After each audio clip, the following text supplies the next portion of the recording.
Hello everyone, Sheila back again. Welcome to my channel. It is Sunday morning, it's 11:30 at the moment. I'll be going down my granddaughter's later, so I'm just doing this little video before I go down. I'm just telling you I was in Keswick yesterday for the day. Went with my friend. We used our bus passes for the 3-hour journey to Keswick.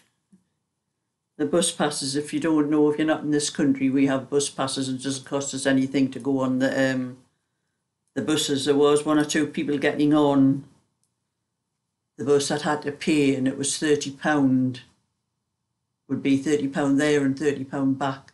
We got there free because we had bus passes, because we are pensioners, old age pensioners.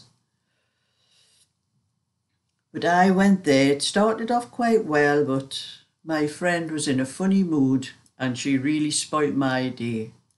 I'll tell you a little bit about it. I've made a little video, just the start of the journey on the bus. Well, halfway through the journey, we were sitting right at the front of the bus, so I had the whole screen to video through, apart from a little bit on the side where the door was and the frame, where I couldn't get it out without distorting the video. So you have about 3 minutes of our journey showing you the lovely English countryside, and then one or two, I only took 1 or 2 pictures of the place, because like I said, my friend was in a funny mood.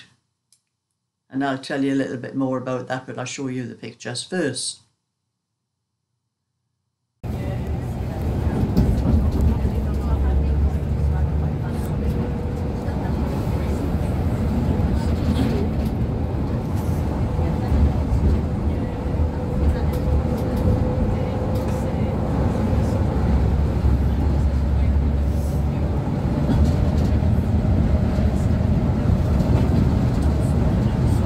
The Pennines over there. They're a bit up and down like this video.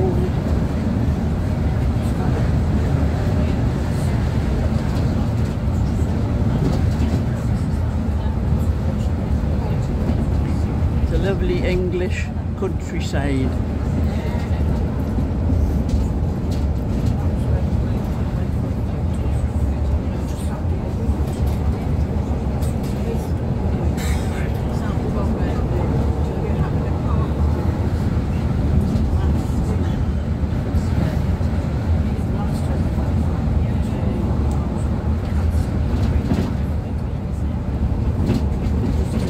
I think this is coming into Alston, isn't it?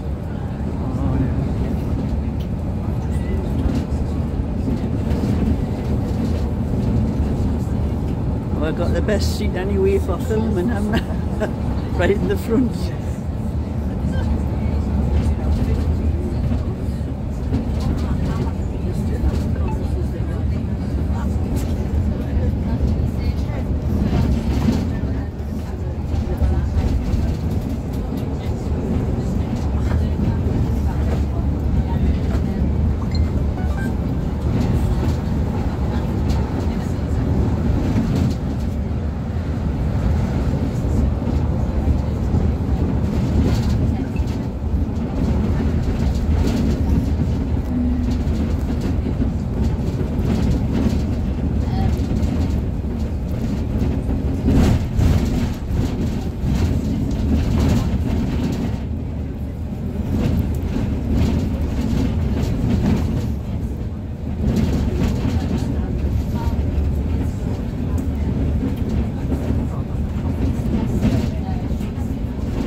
He has just popped again.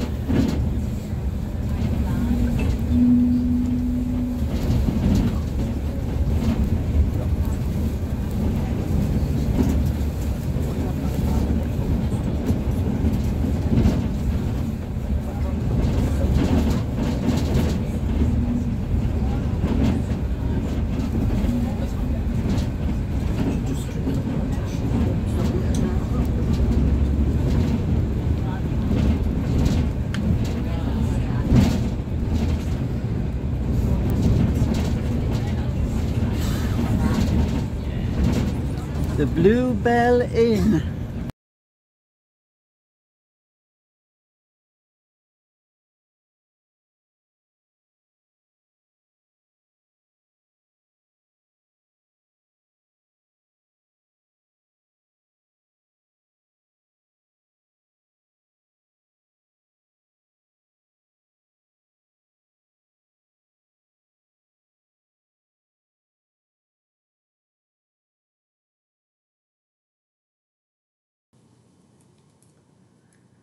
So that was a little bit of what it looked like. But we started off the journey. I went to my friend's house early in the morning. I got to her house for about 8:15 in the morning. And the garages where the bus was leaving from was just around the corner from down the bottom of the lane where my friend lives. And she knew the bus drivers because she used to be on those buses herself years ago when she was a lot younger. I think she travelled on them. The garage was buses for what we call trip buses, where people go on, different places in the country. And I think she was on there mostly for the schools trips, for to help the teachers to keep the kids under control on the bus. So I don't think she ever actually visited Keswick to look around. I think that's what she used to do. But it was a long time since she had been there. Well, I've been there quite a few times. I know the place pretty, not all that well. It did take me a little bit to remember different places where we went to, but I knew where the market was, and I'd been around the lake part and like the park parts before. So after we got there on the bus, we found this. I remembered this place where they had lovely fish chips and mushy peas. And I couldn't remember because it is 8 years. I think it was 2017. It's about 7 years since I was last there. And I know we always used to go to this place for our fish and chips. And I remembered it was at the end of the where the market was. And you used to go upstairs and we could look out the window and see right up the street where the market was. But I couldn't remember what it was called. Well, one of the fellas that was on the bus with us, he was walking down and he remembered it because he went there quite well. And he said, "Oh, that's the Kingfisher, that." And he walked along with us to show us where it was. And my friend was in a foul mood walking along there. And when the fella left us, he showed us where the place was. And I remembered when I got there, I said, "Is this place upstairs? And they have a pensioner fish and chip thing on it." And my friend said to me, "Well, I'm glad he's gone because he sees it took us ages to walk along here." I just looked at her and I said, we are old age pensioners. I says, "You can walk quite fast, but I can't." I says, "That fella was walking at my speed." Because my friend, I have trouble keeping up with her when we walk anywhere. She's a lot fitter than what I am, and she walks very fast, and I have trouble keeping up with her. I have to keep telling her to slow down. So that was the start. So we went upstairs into this restaurant, and we had, like I said, there was fish, chips, mushy peas, and a pot of tea, and all it cost was £9.95. And that was quite good for that was a good meal. But it was a pensioner deal, that's what they do. And she was quite happy then. We had the meal and that, and then after that, we came down to sort of walk up and down the market. Well, my friend just was not interested in anything in that market. She was just walking up fast past everything. I couldn't stop to look at anything. I was starting to get annoyed. And I'm saying, hold on, I want to look, I know most of it I wouldn't be buying because a lot of it was rubbish. But that's what they have at markets. And I had to force her to stop. And then I came across this place and I bought this for my granddaughter.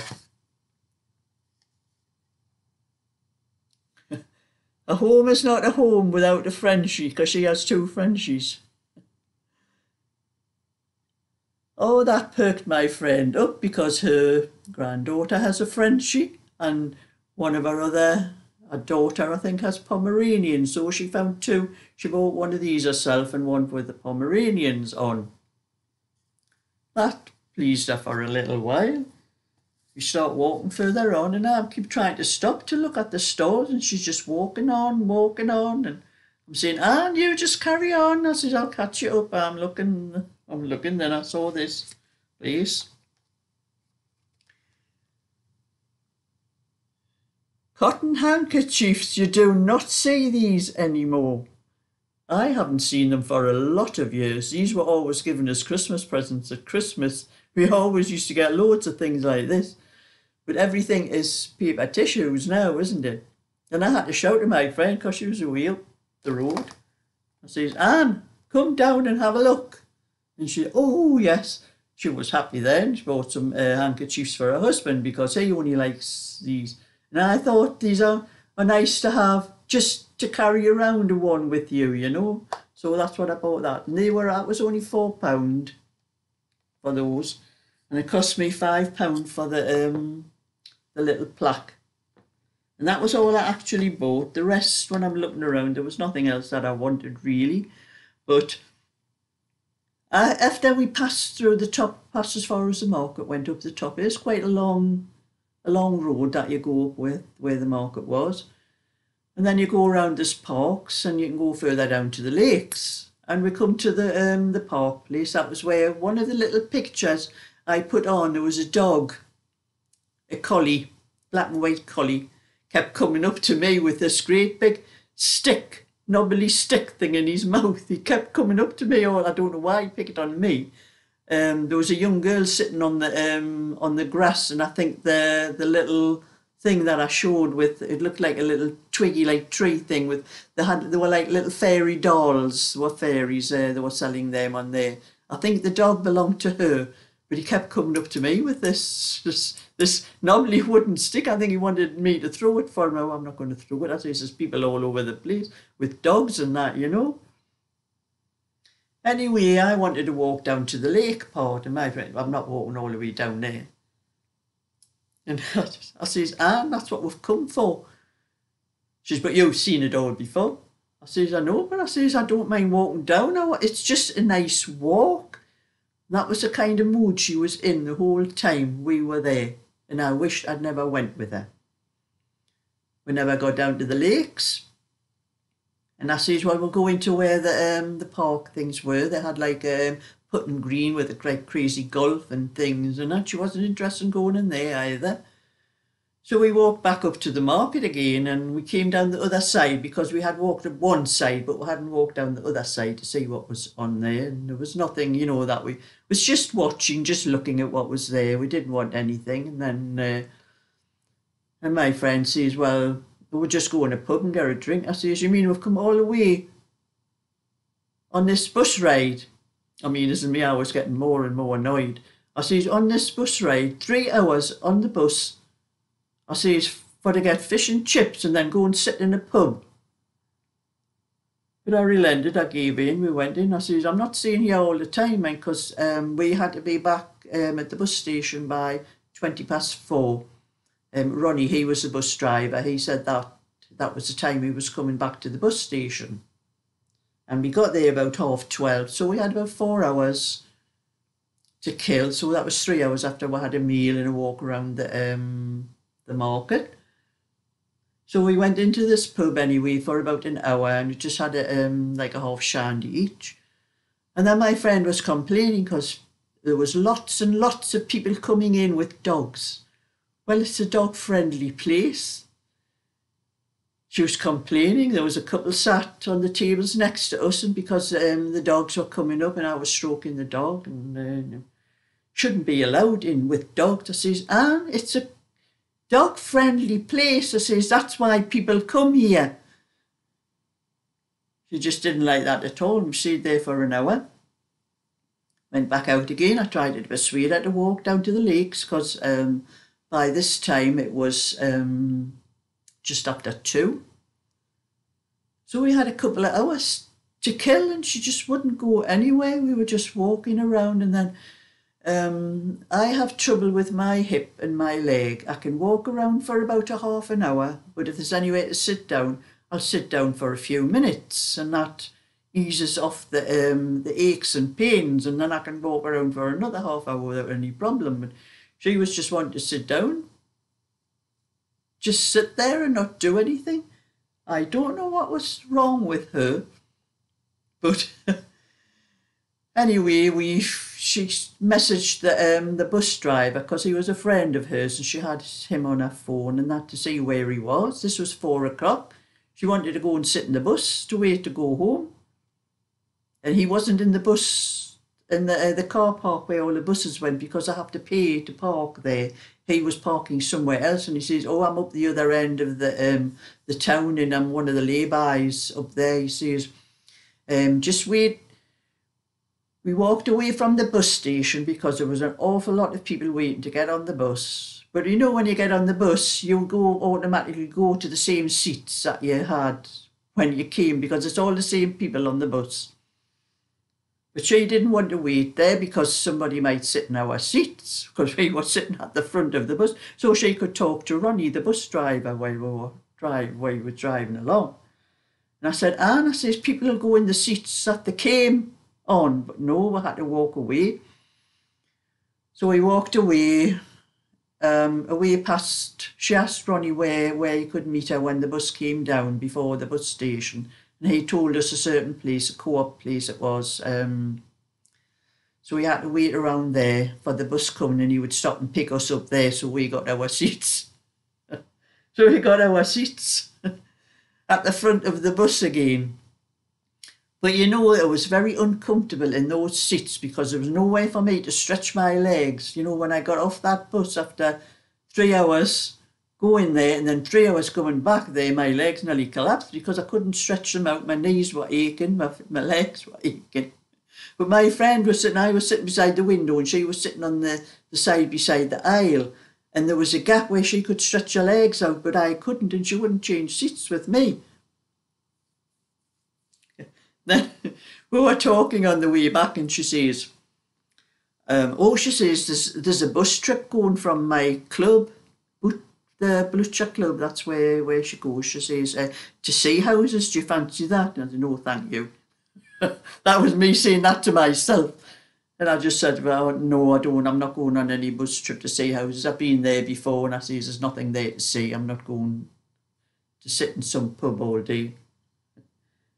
So that was my not very enjoyable day in Keswick. I would rather have just gone myself. I would have enjoyed myself, my own company better, just walking around, because I don't know what was wrong with my friend, but the foul mood she was in didn't help. So anyway, I'll be going down my granddaughter's for my lunch today, but that's how much I've done of the back of the little cardigan, and I can see, and I had one of the sleeves done. So I'm a part of the back. I'll probably get the back finished before I go down my granddaughter's, and I'll probably take this with me and do a little bit more of the cardigan down there. But I did, when I came back, it was about, by the time I got home after the bus from Keswick dropped me off where my friend lives. It went straight into Newcastle town centre from there, which was out of my way. So I got off, I left my car at my friend's, and I just got my car and got home. It was about 8 o'clock when I got back home. So I did a little bit more of this. I'm nearly up to the shoulders, there's not much more. So that was how much I did a little bit of that cardigan to finish it off. Finish the back off anyway. Then I can get on with the fronts, and it'll not take so long once I get onto the smaller pieces. And I didn't do any more of the other pink cardigan because, like I'm saying, I was away all day, and I did take some crochet with me to do on the bus because it was a long drive, and I'll show you what I was doing. This is, I do have an order for one of those phone pouches, so I started doing that.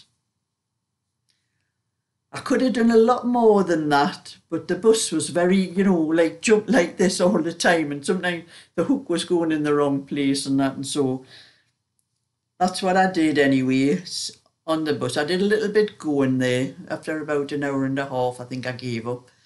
And while we sat in the pub in Keswick having that drink, I thought, well, I'm sitting here for a while. We made the drink last about an hour, so my friend had somewhere to sit and not bother about walking about for whatever reason it was. She didn't want to walk about. So I took my crochet out, and everybody was looking at me in that pub when I was sitting there crocheting. And then there was one woman sitting in the table next to me, and she said, I'd love to do that. She says, I'm watching you do that. And my friend didn't like that because the lady was talking to me about crochet, and my friend can't crochet. I've tried to teach her. I've told her, I says, we'll have to have a proper session. I says, I'll come up your house, bring my crochet, and we'll have a proper session trying to teach her properly, because the last time I tried to teach her was about half an hour before we were going to go out to the bingo, and I think she wasn't really interested. She was more interested in getting to the bingo but she wants to do it, but she can't. So I says, you need a proper session. So that's that. So I did get a little bit of that done, so I'll probably finish that off. I maybe take that down my granddaughter's this afternoon. I could probably finish it off, but I do have the lady that wants that. I think I'll have checked my book because I can't remember. I have so many orders in this book now. But it's a lady called Alison. She wants a phone pouch, which also wants a project bag as well, so I'll have to do the project bag before I can send the pouch to her. But anyway, I'm going to carry on doing a little bit more knitting before I go down my granddaughter's, and then thumbs up and subscribe, and I'll catch you all another time. So bye for now.